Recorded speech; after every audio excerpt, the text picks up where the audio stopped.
You know what the problem is? I'll tell you what the problem is that we as a people do not seem to know how to value our property, our belongings.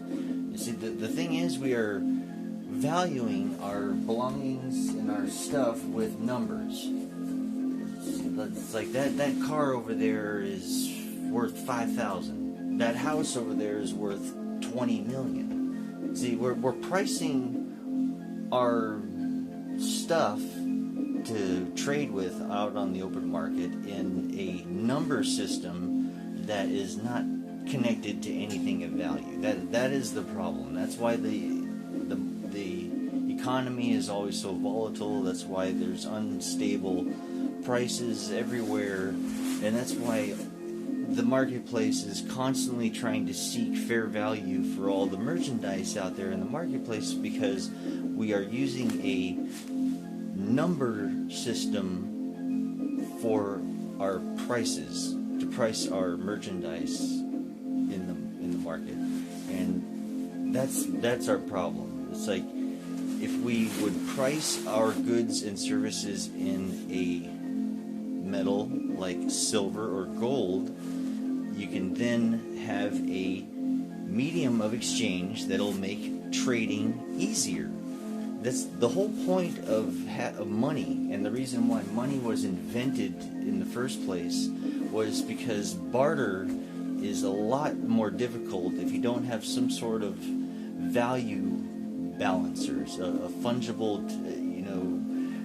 medium of exchange that can fix that unbalance of value when it comes to trading with somebody. Like, if you have something that I want that has a substantial value to it, and I have something that you want that doesn't have as much value, there needs to be a medium of exchange that we can both agree upon that'll fix that unbalance of value. That way both parties are happy and we got a positive sum game in our wonderful open free market of voluntary exchange. But when you use a numbering system that isn't tied to anything of value, like we're doing now, then we have this completely unstable economy where the people in the market are constantly trying to seek fair value, and by constantly changing their prices. And inflation is always a constant, because if you have a growing population, then you always need to continuously increase the money supply, and increasing the money supply is what makes prices go up. By increasing the money supply, you make the purchasing power of the dollar go down. The value of the dollar decreases whenever you see prices go up. And if we just had a medium of exchange that wasn't this numbering system that gets to be printed out of nothing by our wonderful privately owned central bank, it would really start to make a lot more clear to the people how to value things. Because instead of valuing that car as a number, you're going to be valuing it as, say, 10 ounces of gold. And then you can see how that 10 ounces of gold, the value of that 10 ounces of gold can be compared to something else, like another car.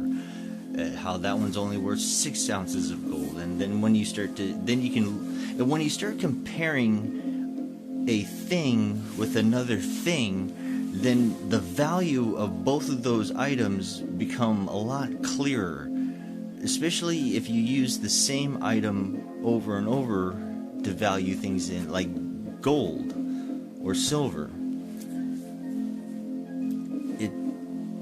It makes a lot more sense when you start to value stuff in, say, grams of silver, ounces of silver, grams of gold. You start to get into the high dollar items, and you get into the ounces of gold, or even higher denominations of gold. So you're trading, your medium of exchange is a precious metal of a specific weight, and then you can compare those values and weights to other items that we have to trade with amongst ourselves, and you can see how you can learn the value of stuff as soon as you start pricing your stuff in something else other than a number. The whole issue in our entire economic system is the fact that we are pricing our goods and services with numbers that are tied to nothing. If you price things in a number, then you're never going to learn value. But if you price things in gold, in a specific weight of gold, or in a specific weight of silver, or a specific weight of whatever precious metal you want to use, then it becomes a lot more clear how you value things amongst ourselves, because metals are universal, and the values of merchandise usually should be universal too. But if you look around, the prices vary from almost city to city now. 30 miles away from where I'm at right now, the price of gasoline is probably 10 cents cheaper.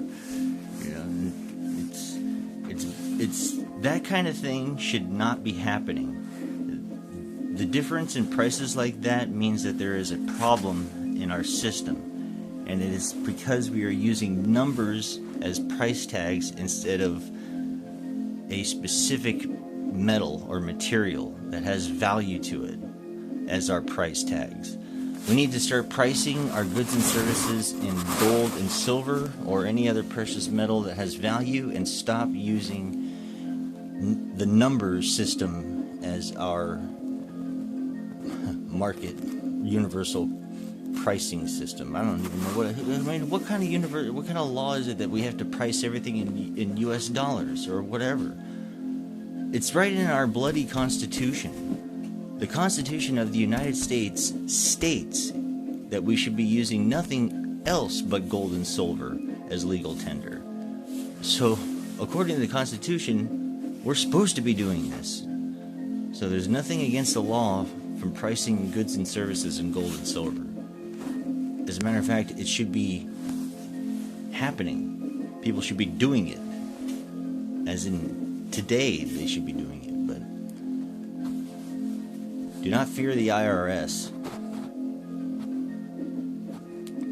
As long as everything falls under fiat Federal Reserve notes, it all began as a fraudulent system, and everything that begins on a fraudulent system voids all contracts after thereof.